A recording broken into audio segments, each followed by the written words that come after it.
And I think we don't talk enough about the fact that actually pivoting is so important, because often it's at that point that the next big thing comes. Yeah. But so often, like, people are like in their heads, like, what are people going to think? Yeah. What if I fail? But I have always done this.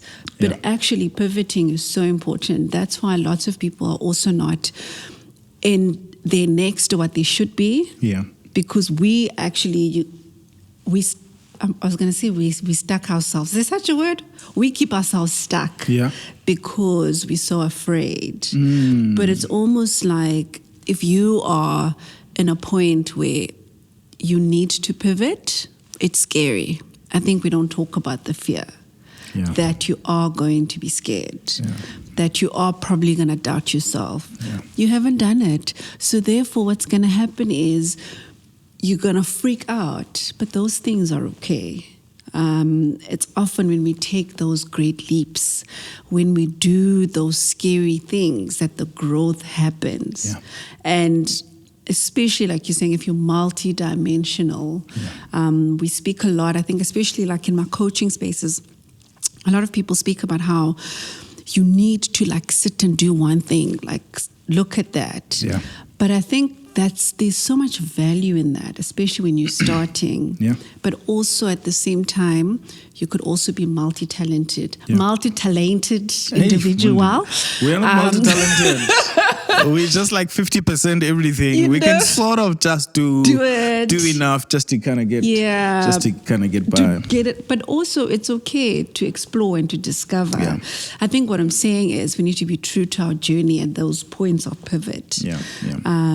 Because I think far too often we look for permission to live. To do the things that... Yes, like to do the things that we want to. And I know this because I did that for the longest time. Again, I say, recovering people pleaser. Like I almost needed people to like affirm me all the time. Like, Lele, it's okay for you to do this, you know?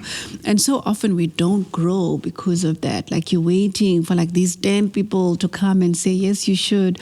But people are busy with their own things. And it's so important to just heed to that uncomfortable moment and to sit with it and to say, I'm scared, I'm freaked out, I don't have the resources, I don't know what this is going to look like, I might fail, it might not work out, but those are good questions.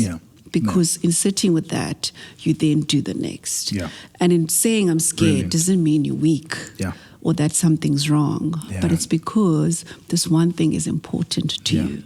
And if something is important to you, you're going to care about the outcome, but it doesn't mean then don't sit and not do it. Don't sleep on yourself. Don't sleep on your dreams. On yourself. But if you want to be a boss babe, I'll put down all of the links so that you can get in touch. You do life coaching, you do coaching, you do public speaking, you run a consulting business. Yes. So it's a consulting business. Briefly, just tell us in 5 seconds. Cool. So basically, it is called Yoisa Consulting Life Coach. So there I do emceeing. That's actually, funny enough, the Lord opened those doors the most.